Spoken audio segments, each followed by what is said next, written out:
Good morning, ladies and gentlemen. The opposition would first begin our stance by answering the government's last question, which is whether Sarah's action has been racist. Of course, the answer is definitely no, because she has all the rights to choose what she wants to associate with, whatever culture she wants, without knowing the language. And that is not racism. Plus, today we are going to discuss about whether assuming someone speaking the language of their ethnicity is racism or not, which means Sarah's action wouldn't be relevant to this topic. And now, the opposition would like to rebut a few points made by the government. Well, firstly, basic manners and courtesy means you greet someone with the correct words at the right time and with the right language. So let us give you an example. If you bumped into your friend in a toilet where they have just exited the toilet and you don't ask them, hey, how are you? Have you eaten? That is just super weird. By putting someone else in an embarrassing situation or an awkward situation in the public, in fact, bad manners. Given that the phone interview was happened on a radio station which was broadcasted nationwide,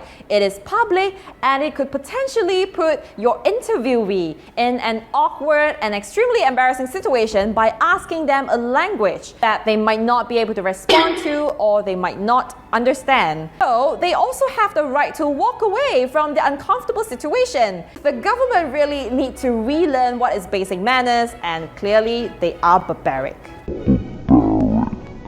Second rebuttal. How impolite and unprofessional for someone, especially a professional media body, to assume their interviewee's background and cultural identity by asking questions like that. Even if their names, their looks, or their skin color suggested that they belong to a category of ethnicity, the most respectful way of being real professional is to seek clarification from them prior to interview, or just speak to them in the common language, which is English. Be wise, please.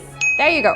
Well, even if you make a mistake to someone's cultural identity, you can't call it racism either. Take another example. If someone has killed someone else, but he has no intention to kill, you can't call this person a murderer as it was a mistake. Well, yeah, it's a mistake, but you can still be charged for manslaughter, and that is called manslaughter, not just a mistake. Which means, even if you accidentally committed racism, that doesn't mean that you did not commit racism. You still can be a racist, despite making a mistake. And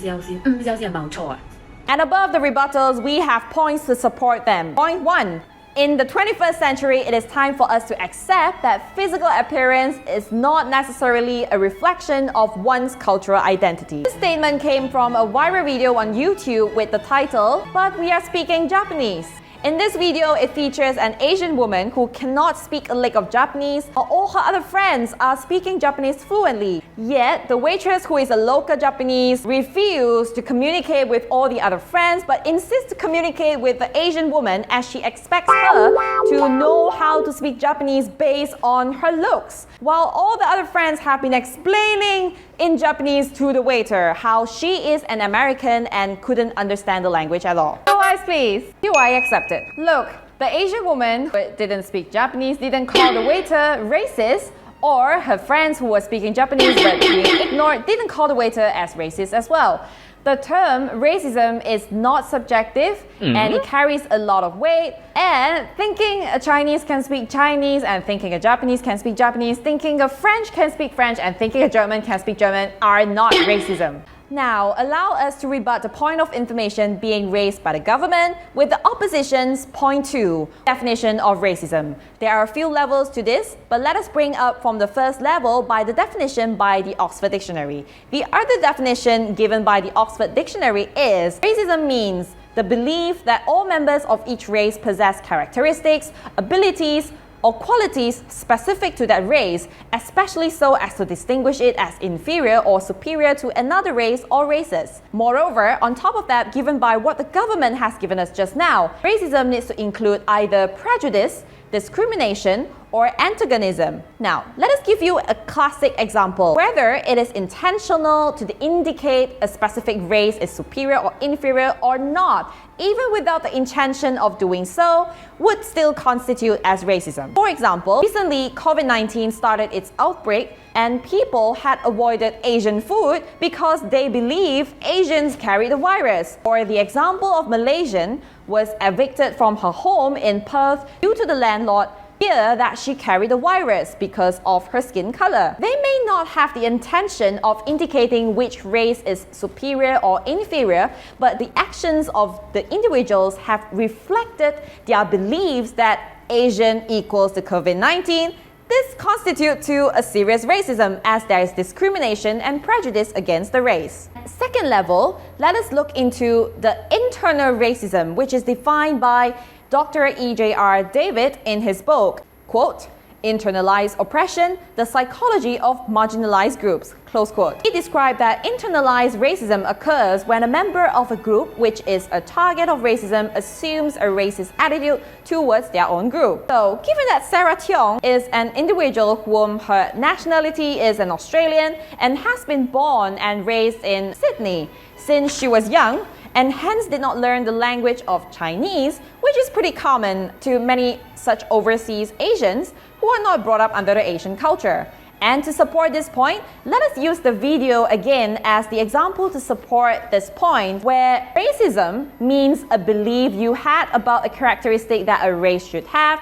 And to draw the analogy from the video, the unknown ethnicity white has claimed that Japanese is his native tongue because he was born and raised in Awakamogawa City, Chiba Prefecture in Japan. Using this scenario to compare with Australian Chinese Sarah Tiong, who is born and raised in Sydney, we're putting into account of the education that she had received when she was young, the social environment that she was in, cultural habits of the community she was in. We think it is pretty logical that she do not understand the language, and she should not be presumed that she knew the language due to her physical appearance, or being even criticized for not speaking the language of her ethnicity, because it is unfair. And now moving on the third level of the definition, which we will need to look at the concept of ethnicity identity, which relates to cultural identity defined in Arthur Blume in his book Principles of Addiction 2013, where ethnicity identity evolves from highly personal beliefs that reflect personal experience and social interaction. Ethnic identity is highly variable, even among people who look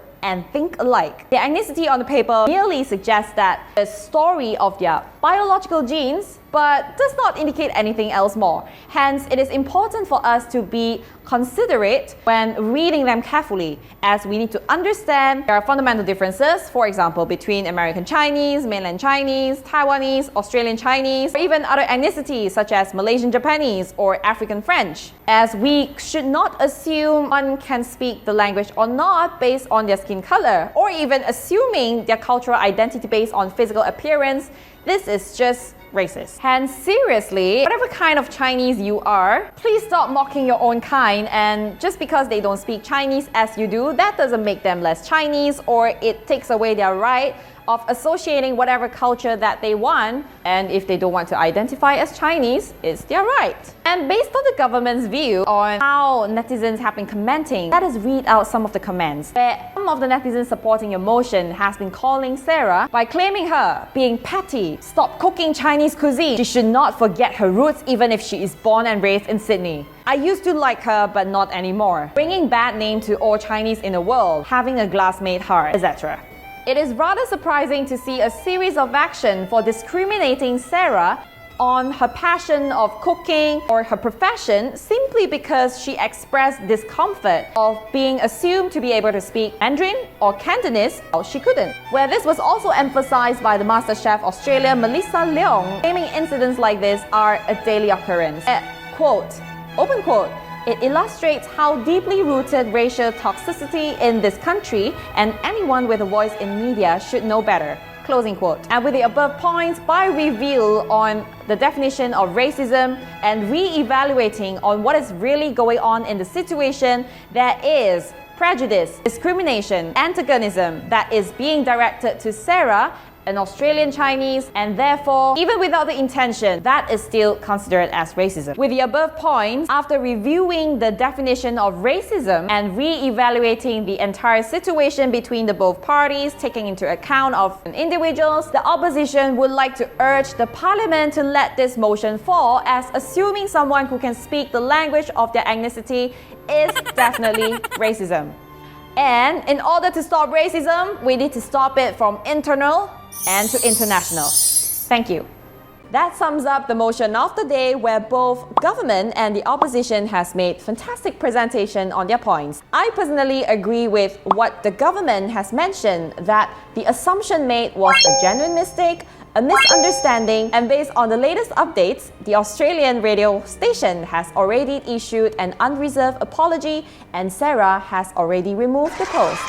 But at the same time, we also agreed with the points made by the opposition, where they have mentioned how netizens disagreed with her and had gone all the way to attack her by mocking her to say she is a fake Chinese or she is a bad apple of the community. Through this debate, the parliament is in favor of the theories and reasonings made by the opposition, as they have convincingly proved that the elements of racism was present. And the parliament also believes that it is a reminder, an important one, to remind all of us to be more considerate of others, as they could have different experiences, not to assume one's cultural identity based on their physical appearance, and to also remind ourselves to put ourselves in each other's shoes, to be more considerate and respect others better. This world will definitely be a much better place if we just think a little bit more before we say or do something. And despite with the purest intention, you might still offend someone. If that really happens, just be like Triple M to say sorry. And with that, case closed. Well, thank you for watching Debating 101 with Sammie. I hope you guys love the content. It's a little bit lengthy. I will try to keep it short next time. But if you would like to hear me debate against myself again, do recommend me some topics that you would like to hear from me with comment on below, and to subscribe so I can create more contents like this. So till then, see you next time.